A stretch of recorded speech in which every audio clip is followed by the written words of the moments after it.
Hello বন্ধুরা, আপনারা সবাই কেমন আছেন? আশা করি আপনারা সবাই ভালো আছেন। আমি এখানে মাছ দিয়ে ফুলকপি, আলু, টমেটো দিয়ে একটা তরকারি করব। তো দেখুন, প্রথমে আমি একটা কড়াই বসিয়ে দিয়েছিলাম। তাতে পরিমাণ মতো সর্ষের তেল দিয়ে দিয়েছি। তেলটা গরম হবার জন্য অপেক্ষা করছিলাম। গরমও হয়ে গেছে, আর আগে থেকে ধুয়ে রাখা মাছটা লবণ হলুদ মাখিয়ে আমি তেলের ভিতরে এক এক করে দিয়ে দিলাম। দেখুন, মাছটা আমার পুরো দেওয়া হয়ে গেছে। এবার আমি এটাই এপিঠ ওপিঠ করে আমি লাল লাল করে ভেজে নেব। প্লিজ প্লিজ বন্ধুরা, তোমরা ট্রাই করো, সাবস্ক্রাইব করো, আর কমেন্ট করে জানিও কেমন হয়েছে। এটা গরম ভাতের সঙ্গে দুপুরে খুব ভালো লাগে। আর এই ফুলকপির ঝোলটাও খেতে খুব সুস্বাদু হয়।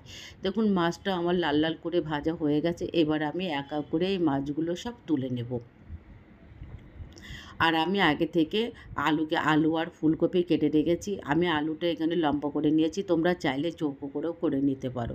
আর ফুলকপিও আমি আমার সাইজ মতো কেটে নিয়েছি, তোমরা চাইলে তোমাদের পছন্দ মতো কেটে নিতে পারো। এখানে আমি তেলের ভিতরে দুটো শুকনো লঙ্কা ফোড়ন দিয়ে দিলাম, আর একটা বড় সাইজের পেঁয়াজ আর 5টা কাঁচা লঙ্কা দিয়ে দিলাম।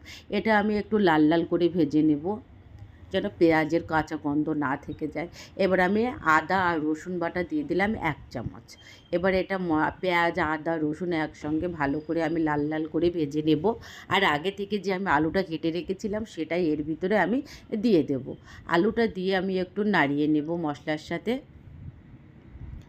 আর আমি যে ফুলকপিটা কেটে রেখেছিলাম সেটাও আমি এর ভিতরে দিও। দেখুন, ফুলকপিটা কত সুন্দর সাদা ধপধপ করছে, আর খেতেও অসাধারণ হয়। তোমরা একবার এভাবে রান্না করে দেখো, খুব ভালো লাগবে।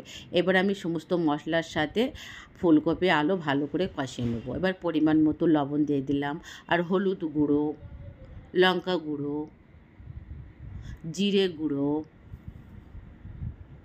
আর ধনিয়া গুঁড়ো, পুরো মশলাটা সাথে এবার ফুলকপি, আলু দিয়ে আমি ভালো করে কষিয়ে নেব। পুরোটা কষাতে হবে, ভালোভাবে কষালে আর ভালোও লাগে। এবার আমি এখানে মিডিয়াম সাইজে দুটো টমেটো নিয়েছি। তোমরা চাইলে টমেটোকেও স্কিপ করতে পারো, নাও দিতেও পারো, কিন্তু টমেটোটা দিলে ভালোও লাগে আর শরীরের পক্ষেও খুব ভালো। এবার আমার পুরো সবজিটা কষানো হয়ে গেছে। আমি এখানে পরিমাণ মতো জল দিয়ে দেব। জলটা দিয়ে একটু খুন্তির সাহায্যে আমি নাড়িয়ে নেব যতক্ষণ জল মানে ঝোলটা ফুটে না উঠছে। দেখুন, ঝোলটাও আমার ফুটে উঠেছে। এবার আগে থেকে যে মাছগুলো আমি ভেজে রেখেছিলাম সেগুলো আমি এক এক করে এর ভিতরে দিয়ে দেবো। প্লিজ প্লিজ বন্ধুরা, তোমরা একবার ট্রাই করে দেখো, আর সাবস্ক্রাইব করো, আর কমেন্ট করে জানিও কেমন হয়েছে। এবার আমি একটা ঢাকন দিয়ে দেবো। একটু খুন্তির সাহায্যে আমি একটু নাড়িয়ে নিলাম, সাইজ করে দিলাম, আর একটা ঢাকনা লাগিয়ে 10 মিনিটের মতো আমি অপেক্ষা করব। 10 মিনিট আমার হয়ে গেছে। ঢাকনাটা তুলে তোমাদের আমি দেখিয়ে দিচ্ছি। দেখুন কত সুন্দর হয়েছে, টকবক করে ফুটছে, আর কি সুন্দর সুগন্ধ বার হয়েছে। তোমরা গরম ভাতের সঙ্গে একবার পরিবেশন করে দেখো, খুব ভালো লাগবে। আমি তো এখন খেতে বসবো গরম ভাতের সঙ্গে। প্লিজ তোমরা সাবস্ক্রাইব করে দিও। Thank you.